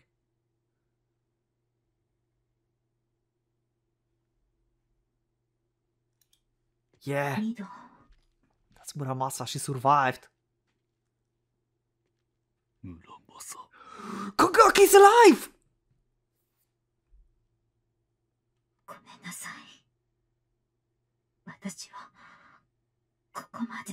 Wait, is like Muramasa going to die?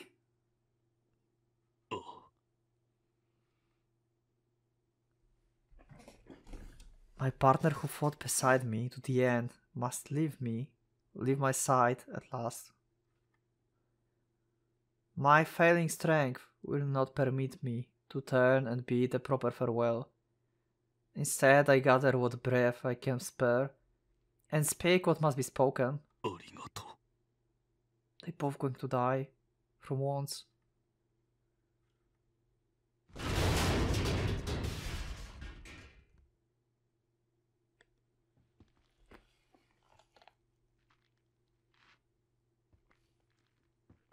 I walk on, now truly alone. Oh my god, I'm already missing Muramasa, holy fuck. Every step is harder than the last. My feet are leaden, my sight is dimming, the air is frozen against my skin. I am clinging to life by a thread. That struggle, the fight to keep my heart beating, is why I'm suffering so. It would be so much simpler, easier to give up and die. But I can't, not yet. Not until I find her. Yeah, she's losing sight. The next thing, I know I'm lying in the dirt. My legs must have given out. I cannot make them move. I try again. I have to stand. I do not want to die. Not here. The people you killed, huh? I think of people I've killed. Surely at the end they all felt the same. Not here, not now, not like this. They had but one wish. And I trampled it. That is why I must go on. The sky with the snow. I plant my remaining arm and rise, summoning new strength from nowhere to bear me at my feet. Like always. Just a little further, a little longer. Soon I will reach her side. Otori Kanae, my executioner, my nemesis. She will give me the fate I deserve. She witnessed my crimes. She judged me guilty. She sentenced me with a righteous fury. Hers in the blade of justice for all those I have slain. There is justice. I want to believe. And to prove it, I must die by her hand. So Kanae is dead, or he's just like not aware. He don't know. Maybe she's not dead. Maybe she's also like fatally injured like him. Maybe they will just... Maybe they still both die. Maybe they will die side by side in the snow. Sleep in the cold. She's there, as I knew she would be. Please grant me justice. I do not know if I manage to speak, if she hears my last request. Okay, so he saw her like in that tsurugi? Because she's totally probably wearing tsurugi, yeah? But I feel no fear. She is vengeance incarnate. She will do what I must done. Or she's actually already dead and he just sees her face. Perhaps my faith in her is strange. I know so little of the working of her heart. From time to time she has shown me glimpses of the darkness beneath her skin. Perhaps she's only a monster pretending to be a human. It changes nothing, how could it? That day, she made a promise, merciless and true. She swore to impose upon me a price from which there would be no escape. That is all that matters. So even if the rest of the world sees in her a monster, to me, she's an angel, a light from the highest heaven. And so let me say, Otori Kanae, thank you with all my heart. The chills. Something warm touches my throat. Yes, this is it. The death I wished for is here. The ending I deserve. At the end, the last speck of my soul feels a flicker of disappointment. It should hurt. I should be afraid. Instead, the touch of her blade is so gentle. This was supposed to be my punishment. A death fit for a man like me. If I could have but one more wish, it would only be to suffer.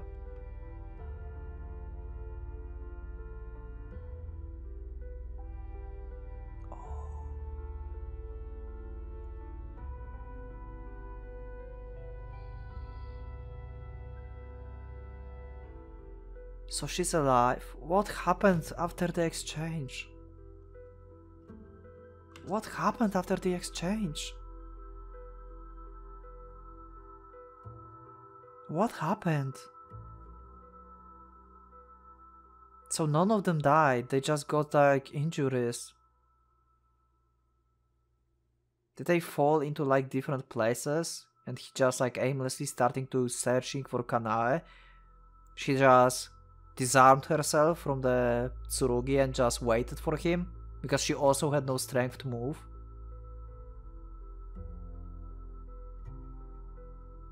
Wow. She gazes upon the man who has departed. His expression is content, but for a slightly furrowed brow. It is not the expression he would have worn in life. It makes him look so young. She chuckles softly. She no longer has the strength to speak. They will both die like this. They will both die like this. バカな人。 To the very end. He never spared a thought for himself. To protect a woman who had promised to kill him. He fought the same woman. He died, and died by her hand. He was a fool. けれど、 She's the one who made it happen. Who by hiding the truth wrote her own end as well. Is she any less of a fool than he? So be it then. We are both fools. Then the story is a simple one. Once upon a time, there were two hopeless fools. They fought, both died, and the world went on. The end. I swear, I expected like the game actually end now. She does not fear the encroaching darkness. It is merely a return to the place she began. Is oblivion behind you, or is it ahead? The answer, of course, is both. Therefore, desiring life is no different from desiring death. Only the words are different, and Kanae has no interests in such trifles. To her, what matters is that she was true. That she lived and died, as Otori Kanae was meant to live and die. By those standards, she could have asked for no better ending. And something tells her that for his part, he would have felt the same. Oh, Kagaki's already dead, probably.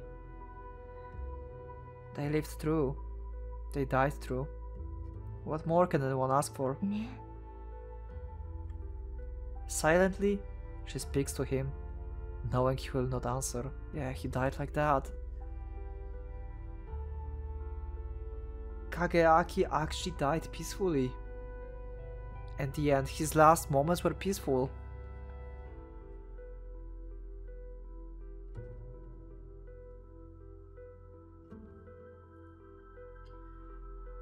Silently she speaks to him, knowing he will not answer. Darling, we're both such fools. Such fools that it killed us. But we didn't have choice, did we? To die together. Each other's nemesis. That was the only path we could walk. What a fierce our lives were. What priceless comedy. In the end, now we are all alone. With no one to watch us exit the stage. だからね。 And you have me. So let us laugh together, my darling. The story this fully was ours. And the fade out.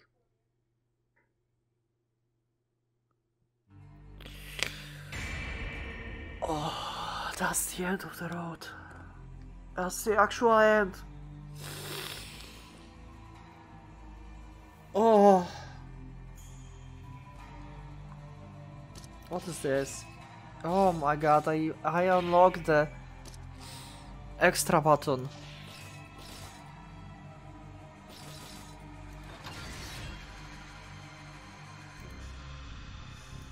No. I'm missing few. Are these like from the other roads? I talked about this road during the end screen. I don't know if I can like talk again. Oh my god. That was perfect. Like, that was like my suspicion. Like, one of my thoughts. How it could end. They both die. I just didn't know how. How they would die. And that's how it ends. That's how it ended. Also, I just realized I will have to censor now this page. Fuck. So we are not going into Imagine Projector.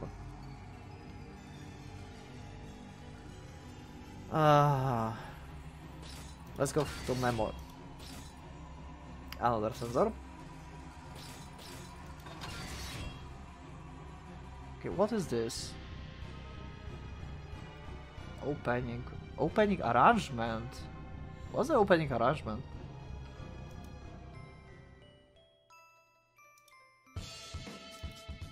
Oh, we have like... Ooh.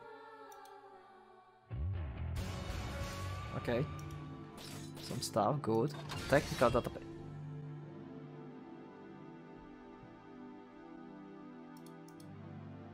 Oh my god. That's actually epic. Wait, that is actually epic.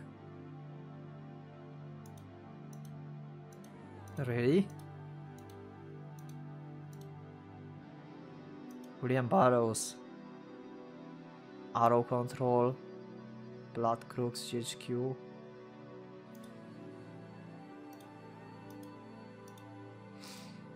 Arahabaki.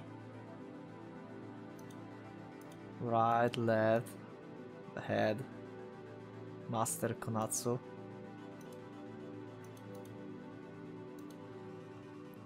Wow, okay. There's a lot of things that I would like to check.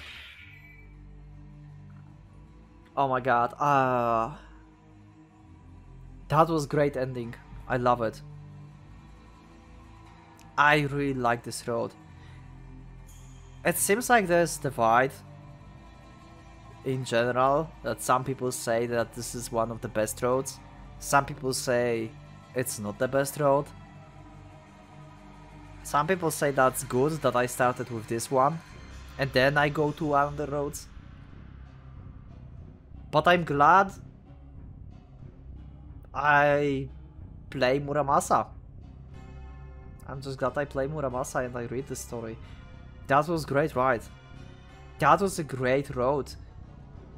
I have deeper understanding now how Kageyaki feels, what's his purpose, what's his goals, how he reacts to everything.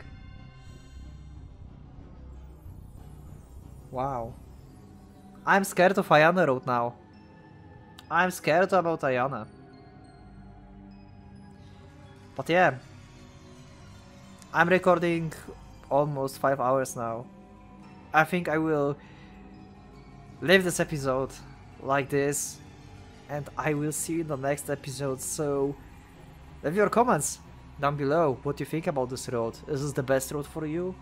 Did you expect it both of them die? Did you wanted them both die?